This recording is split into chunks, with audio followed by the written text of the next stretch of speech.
كما قلنا هذاك نهار رمضان لازم له لحم حلو فوق الطابله، لازم التبسيط على اللحم حلو. وانا هذاك نهار درت لكم الوصفه نتاع شبح الصفراء وكنتو كامل عجبتكم وقلتوا لي كملي لنا الوصفه نتاع اللحم حلو كيفاش يندار. الوصفه سهله، مقادير جد مضبوطه، تبعوا برك الوصفه من الاول للاخر وراح تنجحوا فيه. الحلاوه راح تجيكم كيما يلزم. شبح الصفراء راكم تشوفوا فيه جاي معسل القلب وطري، واللحم كيف كيف ماشي يابس، طري وبنين. في طنجره نحطو مغرفه تاع السمن، نديرو طريفات اللحم تاعنا يتقلاو بحبه بصل، حبه نرميوها كيما هذه تكون صغيره ماشي كبيره، حبيبه صغيره، عود قرفه، قرصه تاع الملح وقرصه تاع القرفه، نقليوهم تخي بيان على نار قليله حتى اللحم تاعنا يدي كولور ان بو دوري. من بعد نمرقو، نغمو هذاك اللحم مليح بالماء ونخلوه يطيب في غردو.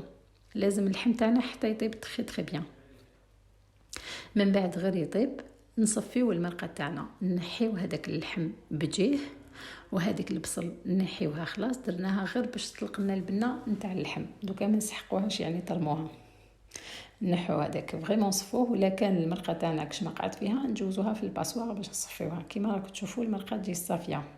نكيلو 2 كيلات تاع المرقه، نديروا لهم كيله معمره نتاع السكر، الكيله تاع السكر تكون فريمون مقببه مليح، مع كاس اتاي تاع مع الزهر، ونخلو هذاك الجو تاعنا يطيب في غدو على نار قليله. بالك وتفيض لكم الا فاضت وساحت الجو كاع يروح، دونك ديروا لها نار قليله وخلوها تغلي حتى يلحق هذا القوام. كي تشوفوها دارت هذا الرغاوي عرفوا بلي راهي واجده لاصوص تاعكم. اكوتي حطوا شويه مشماش، انا هنا استعملت 250 غرام تاع تاع عينه مع 100 غرام تاع مشماش، فورتهم حتى طابوا تري بيان. من بعد رحت رجعتهم في هذاك الجو، فوالا رجعتهم لهذيك لاصوص. ما تنساوش في الاخر نسيت ما قلتلكمش بلي ديروا وحده تاع لاباديان الا حبيتو، انا نحب الكو تاعها درتو. فوالا درت العينه تاعي، درت المشماش، رجعت طريفه اللحم وهذيك شبح الصفراء، حطيتهم كامل، غطيت عليهم وخليتهم 5 مينوت في المرقه يغليو وطفيت. واللحم حلو تاعنا راه واجد كيما راكم تشوفوا. راح يجيكم بنه على بنه، المرقه صافيه كيما راكم تشوفوا، اللحم تاعها يجي طري وغوز ماشي يابس وكحل من السكر. اللحم لازم يطيب بوحده ماشي مع السكر وماشي مع المزهر حتى الاخر باش نديرو.